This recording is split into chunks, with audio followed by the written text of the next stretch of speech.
இருக்கிறது பிள்ளைங்க இல்ல தொல்லைங்க தாங்கிறது சரியாதான் இருக்கு. நானே சமைச்சு நானே சாப்பிட்டு அப்படி இந்த உடம்பு வளர்த்து என்னதான் பண்ண போறேன்?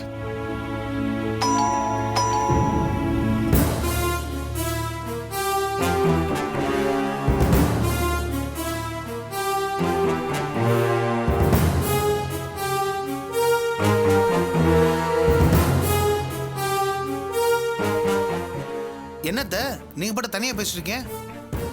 என்ன பார்த்தா எப்படி இருக்கு உங்களுக்கு? என்ன பைத்தியக்காரின்னு சொல்லாம சொல்றீங்களா?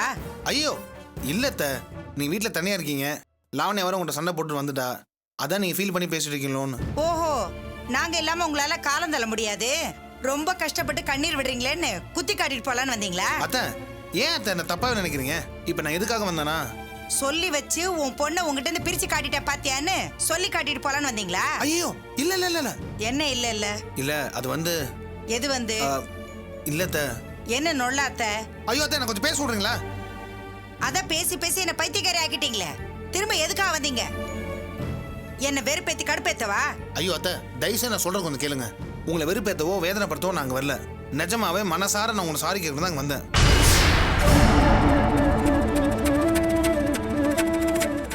அத்த இது வரைக்கும் நான் உங்களை கோவப்படுத்துற மாதிரியும் டென்ஷன் படுத்துற மாதிரியும் எவ்வளவோ பண்ணியிருக்கேன். அதெல்லாம் உங்களை பழி வாங்குறதுக்காக இல்லை, நீங்களும் லாவண்யாவும் தப்ப உணர்ந்து திருந்தி எல்லாரும் நல்லா இருக்கணுங்கிற எண்ணத்துல தான். போது நிறுத்து. என்னமோ நீதான் இந்த உலகத்திலே உத்தம சிகாமணி மாதிரி பேசிட்டு இருக்க. நீ வந்து திருத்துற அளவுக்கு நான் என்ன துப்புக்கட்ட பழப்ப பழச்சிட்டு இருக்கேன்?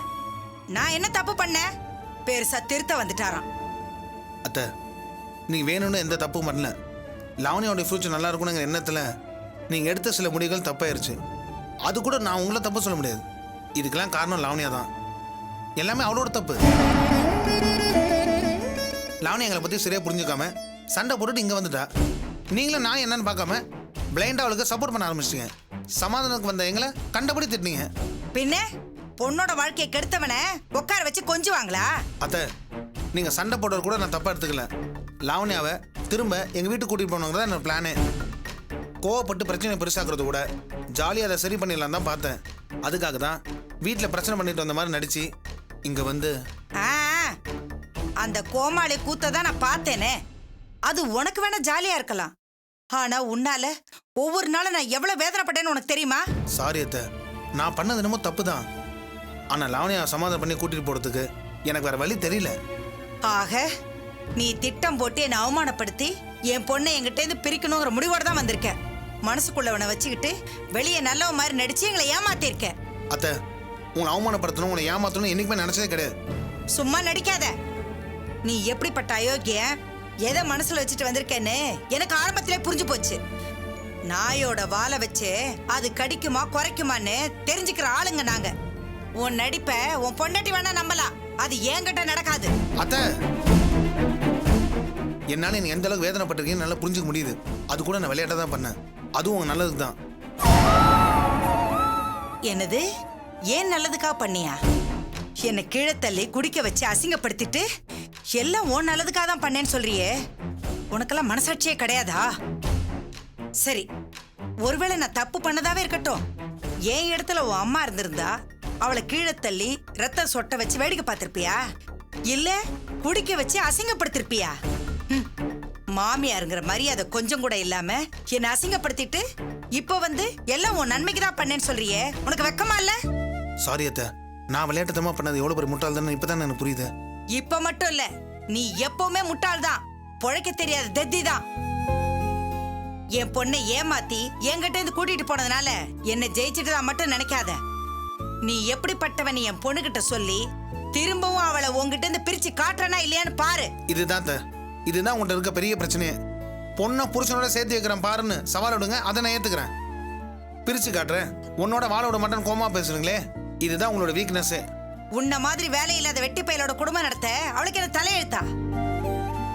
உன்ன மாதிரி ஒரு அப்பாவி உதவாக்கிற மனுஷனோட வாழறதை விட அவ வாழ வெட்டியா இருக்கிறதே நல்லது. அத்த நீங்க என்ன கோவப்படுத்தி பார்க்கணும்னு ஆசைப்படுறீங்க, ஆனா அது நடக்கவே நடக்காது.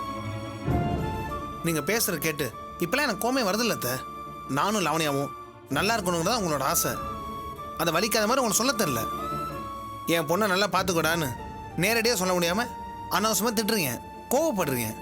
ஆனால் அந்த கோவத்துக்கு பின்னால் இருக்கிறது எங்களை நல்லா வாழ வைக்கணுங்கிற எண்ணம். அதை புரிஞ்சுக்கிட்டனால தான் என்னால் கோவப்படவே முடியல. இப்படி எல்லாம் பேசினா உன்னை நான் நல்லவன் நம்பிடுவேன்னு நினைக்கிறியா? நீங்க நான் அப்பாவே உதவுக்காரன்னு சொன்னீங்களே, அதுவே நல்லவனை ஏத்துக்கிட்டதான் அர்த்தம். நல்லவனால அப்பாவே தான் இருக்க முடியும். நேர்மையா இருக்கிறவன எல்லாம் உதவுக்காரன் தான் சொல்லுவாங்க. நம்மளோட புத்திசாலியா நடந்துக்கிறாங்க ஆதகம். அதனாலதான் என் மேல கோவப்படுறீங்க. நீங்க என்ன மன்னிக்கிறது திட்டுறது எனக்கு முக்கியமே கிடையாது. நீங்க இங்க தனியா இருந்து கஷ்டப்படுறத பார்க்கவே எனக்கு கஷ்டமா இருக்கு. நீங்களும் எங்களோட சேர்ந்து ஒன்னா இருக்கணும், சந்தோஷமா இருக்கணும் தான் என்னோட ஆசை. 3 பிள்ளைங்களை பெத்தோம், நான் தான் இப்ப அனாதையா போயிட்டேன்னு எனக்குன்னு யார் இருக்கா? இதெல்லாம் யாருனால வந்துச்சுன்னு கொஞ்சம் யோசிச்சு பாருங்க. அன்பா சொல்ல வேண்டியதை அதிகாரமா சொன்னீங்க, கூலா பேச வேண்டியதை கோவமா பேசுனீங்க. அந்த கோவத்தை மட்டும் நீ குறைச்சிக்கிட்டீங்கன்னா எல்லாரும் உங்கள்கிட்ட பாசமா நடந்துப்பாங்க. கடைசி வரைக்கும் உங்களை நல்லபடியா பார்த்துப்பாங்க. பிள்ளைங்களோட சமாதானம் போடுறது தப்பே கிடையாது. திங்கிற ஒரு வாய் சோத்துக்காக நாய் மாதிரி வாலாட்டிட்டு நிக்க சொல்றியா? அதுக்கு வேற ஆளை பாரு. பிள்ளைங்களோட சமாதானம் போடுறதை ஏன் கேவலமா நினைக்கிறீங்க? இத பாரு, எனக்கு பஞ்சாயத்து பண்ற அளவுக்கு உனக்கு வயசும் பத்தாது, தகுதியும் போதாது. உன் வேலையை பார்த்து நீ போயிட்டே இரு. வெளியே போன்னு சொல்றதுனால நான் கோச்சிட்டு போக மாட்டேன்னு நினைக்காதீங்க. நீங்க என்ன திட்டினாலும் சரி, கோவப்பட்டு அடிச்சாலும் சரி, உங்களை நான் சமாதானப்படுத்தி கூட்டிட்டு போலாம் தான் வந்திருக்கேன். ஆமாமா, என்னை சமாதானப்படுத்தி கூட்டிட்டு போய் சுடுகாட்டுல குழி தோண்டி புதைச்சிரு. உன் கூட சமாதானமா வர்றது ஒண்ணுதான், நான் சாகிறதும் ஒண்ணுதான். இப்படி ஒரேடே கோவத்தை மட்டும் காட்டினா இப்படி? ஒரு நிமிஷம் இவன் சொல்றதுல உண்மை இருக்கா? நிஜமாவே இவன் நம்ம நல்லதுதான் பேசுறான்னு கொஞ்சம் யோசிச்சு பாருங்க. உங்களுக்கு வயசாயிருச்சு, தனியா இருந்து எது கஷ்டப்படணும்? பேசாம எங்களோட வந்துருங்க. நானும் லவனியாவும் உங்களை நல்லபடியா பாத்துக்கிறோம். நான் செத்தால அது மட்டும் நடக்காது. சரி அத்தை, உங்களுக்கு பிடிக்கலாம், நீங்க அங்க வர வேணாம். மாசம் மாசம் உங்களுக்கு தேவையான பணத்தை நாங்க கொடுக்குறோம். ஏய், உன் பணம் எனக்கு எதுக்கு? நான் ஒன்னும் ஆள் இல்லாத அனாதை இல்ல. புவியரசு தமிழரசுன்னு 2 சிங்க குட்டிகளை பெத்து வச்சிருக்கேன். என்ன பாத்துக்க அவங்க இருக்காங்க. நீங்க அவங்களோட சண்டை போட்டு தனியா தான் இருக்கீங்க. ஏய், என் பிள்ளைங்களோட சண்டை போடுற, சமாதானமா போறேன். அதை பத்தி நீ ஏன் கவலைப்படுற? நாளைக்கே நான் அங்க போய் நின்னா என்ன அவங்க ராணி மாதிரி பாத்துப்பாங்க. அப்படி நடந்தா எனக்கும் சந்தோஷம் தான். ஆனா நீங்க தான் அவங்களை வீட்டுக்குள்ள வரக்கூடாதுன்னு சொல்லிட்டீங்களே. நீங்களே தேடி போனாலும் அவங்க உங்களை சேர்த்துப்பாங்கிறது சந்தேகமா தான் இருக்கு. அவங்க என்ன சேர்த்துக்கிறாங்க இல்ல வெளியே நிக்க வச்சு அடிக்கிறாங்க, அதை பத்தி நான் இல்ல கவலைப்படணும். பொண்ணு கொடுத்த இடத்துல உக்காந்து திங்கிற அளவுக்கு நான் ஒன்னும் போக்கத்த வரல. நான் பிச்சை எடுத்து தின்னானு திம்பேனே தவிர ஓ வீட்டுல வந்து திங்க மாட்டேன். அத்தை, என்ன ஏன் அப்படி வித்தியாசமா நினைக்கிறீங்க? நானும் உங்க மகமார தானே. உங்களுக்கு வேணுங்கிறத உரிமையோட கேட்டு வாங்கிக்கலாம். அதுல என்ன தப்பு? நான் எப்படியாவது உங்ககிட்ட மண்டி போட்டு பிச்சை எடுக்கிற அளவுக்கு என்ன கேவலப்படுத்தணும்னு பாக்குற? சேச்சா இல்லத்த, நான் அப்படி நினைக்கவே இல்லை. இத பார், இது வரைக்கும் நான் உனக்கு மரியாதை கொடுத்து பேசிட்டு இருக்கேன். என்ன பிச்சைக்காரியாக்கி அங்க கூட்டிட்டு போலாங்கிற நினைப்புல திரும்பவும் ஏதாவது பேசுன வேண்டாம், ஒழுங்கா போயிடு. சாரி அத்தை, இனிமே நானும் பேசுறதா இல்லை. இன்னைக்கா ஒரு நாள் என்னை பத்தி நீங்க புரிஞ்சுப்பீங்க. அன்னைக்கு சொல்லவே வேணாம். உங்க வீடா நினைச்சு நீங்க எங்க வீட்டுக்கு எப்பனா வரலாம். உங்களை பார்த்துக்க நானும் லாவணியாவும் தயாரா இருக்கும். வரத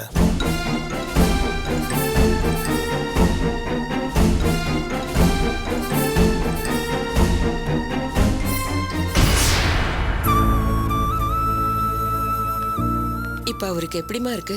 நாங்க எதுவும் சொல்லக்கூடாதுங்க. டாக்டர் வருவாரு, அவர்கிட்ட கேட்டு. டாக்டர் எப்ப வருவாரு? வரேன்னு சொல்லிருக்காரு, வருவாரு. எப்படி சிலிப்பிட்டு போறா பாரு. பயப்படுறதுக்கு ஒண்ணு இல்ல. ஆபரேஷன் நல்லபடியா முடிஞ்சிடுச்சுன்னு சொல்றதுக்கு என்னவா? விடாமா. என்னத்த ஹாஸ்பிட்டல் நடத்துறாங்களோ மனுஷங்க கஷ்டத்தை புரிஞ்சுக்காம.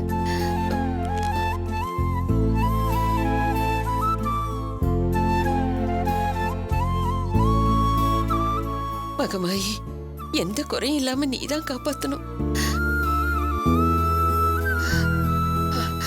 டாக்டர், இவருக்கு எப்படி இருக்கு? பயப்படுறதுக்கு ஒண்ணு இல்லையே? இல்லம்மா, ஆபரேஷன்ல நாங்க எதிர்பார்த்த ரிசல்ட் கிடைக்கல. இனிமே இவரால நடமாட முடியாது. உங்க உதவியோட தான் இருந்தாகணும். ஐயோ கடவுளே, என்ன டாக்டர் சொல்றீங்க? நாங்க உங்களை தானே சாமியா நினைச்சு இவரை உங்ககிட்ட ஒப்படைச்சோம். ஆபரேஷன் பண்ணிட்டு இப்ப வந்து இவரால நடக்க முடியாது எங்க தலையில குண்டை தூக்கி போடுறீங்களே. நாங்களும் எங்களால முடிஞ்ச வரைக்கும் முயற்சி பண்ணி பார்த்தோம். தண்டுவடம் முழுமையா பாதிக்கப்பட்டிருக்கு. அதிகபட்சமா இவரால மத்தவங்க உதவியோட தான் உட்கார முடியும், அவ்வளவுதான். இனி நார்மல் கண்டிஷனை எதிர்பார்க்க முடியாது. ஐயோ கடவுளே, நான் வேண்டாத தெய்வம் இல்ல, கும்பிடாத சாமி இல்ல. இவரை யாருமே காப்பாத்த முடியலன்னா நான் என்ன பண்ணுவேன்? மா, அழாதீங்கம்மா. அவர் உயிர் பிழைச்சதே பெரிய விஷயம். அதை நினைச்சு ஆறுதல் பட்டுக்குங்க, அழாதீங்க. உங்களை பழையபடி நடமாட வச்சு வீட்டுக்கு கூட்டிட்டு போயிடலாம்னு நம்பிக்கிட்டு இருந்தேனே, என் நம்பிக்கை வீணா போயிடுச்சே. கடவுளே, வேலை வேலைன்னு எப்பவுமே ஓடிக்கிட்டு இருப்பீங்களே, இனிமே உங்களை எப்ப அப்படி பார்க்க போறேன்னு தெரியலையே. டாக்டர், ஃபர்தரா ட்ரீட்மெண்ட் கொடுத்தா ரெக்கவர் பண்ண முடியுமா? மேபி ஃபியூச்சர்ல ஏதாவது ட்ரை பண்ணி பார்க்கலாம்.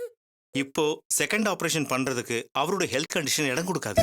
சப்போஸ் செகண்ட் ஆபரேஷன் பண்ணா ஒருவேளை ரெக்கவர் ஆகலாம். நான் சொல்றது ஃபியூச்சர்ல.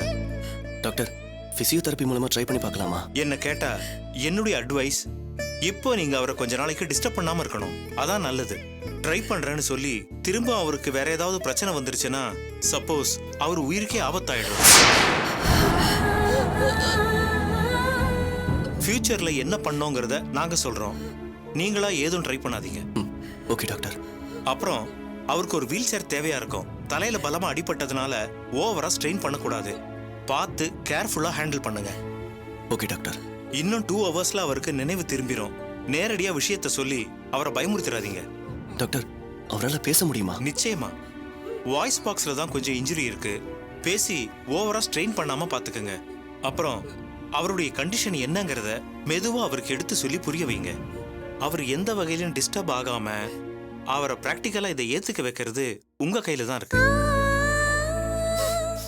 அப்பாவுக்கு இப்படி ஆயிடுச்சேன்னு வருத்தப்படுறதை விட பிராக்டிக்கலா என்ன பண்ணலாங்கிறத யோசிங்க. அவரை ஒரு பாரமா நினைக்காம ஒரு மகனா நீங்க தான் அவரை கவனமா பாத்துக்கணும். ஓகே டாக்டர், நான் பாத்துக்கிறேன்.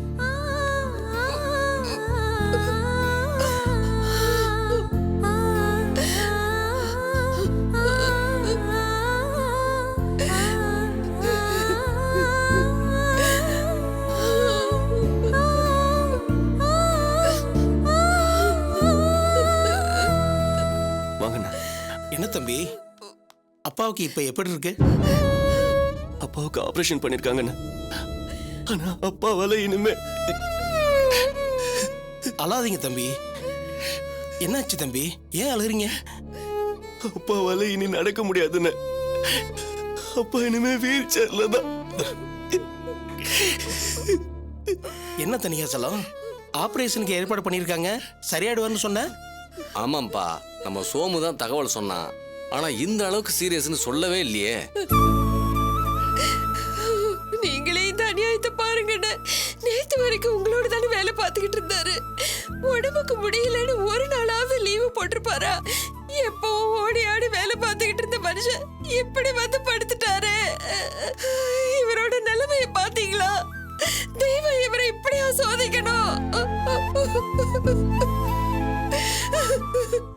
இவரோட ஒத்த வருமானத்தை நம்பிதான் என் குடும்பமே இருந்துச்சு. இப்ப இவரும் முடியாம இப்படி படுத்துட்டாரு. ஐயோ, நான் என் பிள்ளைங்களை எப்படி கரை சேர்ப்பேன்?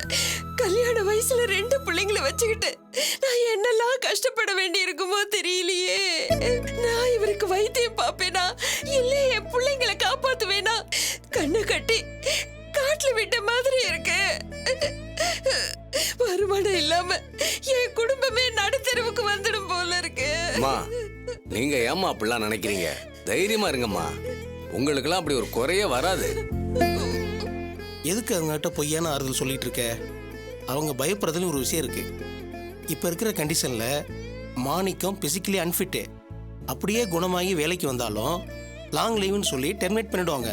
மாணிக்கத்தோட வருமானம் இனிமே இவங்களுக்கு பெர்மனண்டா கிடைக்காது. அதான் உண்மை. அப்படியெல்லாம் ஒன்றும் கிடையாது. அதுக்கு நான் வேற ஒரு ஐடியா வச்சிருக்கேன். அம்மா, மாணிக்கத்துக்கு இப்படி ஆனது எங்களுக்கும் வருத்தமாக தான் இருக்கு. அதுக்காக நீங்க மனசை விட்டுறக்கூடாது. உங்களுக்கு வருமானம் வர்ற மாதிரி வேற ஒரு ஏற்பாடு பண்ணிக்கலாம். என்ன சொல்றீங்கன்னு? இவரால நடக்கவே முடியாதுன்னு டாக்டர் சொல்லிட்டாரு. உண்மைதாம்மா, இவரால இனிமே வேலை பார்க்க முடியாது. ஆனா இவருக்கு பதிலா உங்க குடும்பத்தில் இருக்கிற ஒருத்தருக்கு வாரிசு வேலை வாங்கிடலாம். எங்க ஃபேக்டரி நிர்வாகத்துக்கிட்ட பேசி நாங்களே வேலை வாங்கி தர்றோம். அதுக்கு அவங்க ஒத்துப்பாங்களானே? அவங்க முடியாதுன்னு தான் சொல்லுவாங்க. யூனியன் எதுக்கு இருக்கு? உங்க கஷ்டத்தெல்லாம் எடுத்து சொல்லி அவங்கள ஏத்துக்க வச்சிடலாம். மக யாரா இருந்தாலும் வாரிசு வேலை வாங்கி தர ஏற்பாடு பண்றோம். அது பிரச்சனையே இல்லம்மா. தம்பி, என்ன பண்ணிட்டு இருக்கீங்க? காலேஜில் படிச்சிட்டு இருக்கேன். அப்படியா? அண்ணே, அவன் வேலைக்கு போனா படிப்பு கட்டுருன்னு. கஷ்டங்கிறப்ப படிக்க போறத விட வேலைக்கு போறது தான் நல்லது. யோசிக்காம அனுப்பி வைங்க. எங்களுக்கு இதை விட்டா வேற வருமானம் கிடையாது. நான் இவங்கிட்ட பேசிட்டு அப்புறம் என்ன பண்ணலாம்னு சொல்லட்டுங்களா? சரிம்மா, உங்க முடிவை தம்பி கிட்ட சொல்லி அனுப்புங்க. நான் யூனியன் மூலமா நிர்வாகத்துக்கிட்ட பேசி ஆஸ்பத்திரி செலவுக்கு ஏதாவது வாங்க முடியுமான்னு பார்க்குறேன். அப்புறம் உங்களுக்கு என்ன உதவி வேணாலும் தயங்காம கேளுங்க. நாங்க உங்களுக்கு உதவி பண்றதுக்கு தயாரா இருக்கோம். கடவுள் மாதிரி நேர்ல வந்து உதவி பண்றேங்கிறீங்க. இதை நான் எப்பவும் மறக்க மாட்டேன்னு. என்னம்மா நீங்க மாணிக்க மாதிரி ஒரு நல்ல மனுஷனை எங்கேயுமே பார்க்க முடியாது. தைரியமா இருங்க. உங்களுக்கு ஒரு குறையும் வராத அளவுக்கு நாங்க பாத்துக்கிறோம். என்னப்பா சொல்ற? ஆமாமா, மாணிக்கத்துக்கு நாம பண்ணாம வேற யார் பண்ணுவாங்க? அம்மா, இவர் யூனியன்ல ஜாயின்ட் செக்ரட்டரியா இருக்காரு. இவர் கண்டிப்பா உங்களுக்கு வேணுங்கிறத பண்ணி கொடுப்பாரு. வாரிசு வேலைக்கு யாருங்கிறத முடிவு பண்ணி தம்பி கிட்ட சொல்லி அனுப்புங்க. நான் உடனே அனுப்பி வைக்கிறேன்னு. சரிம்மா, அப்ப நாங்க கிளம்புறோம். மாணிக்கத்தை நல்லபடியா பாத்துக்குங்க. வரமா, வரேன் தம்பி. வரேன் தம்பி.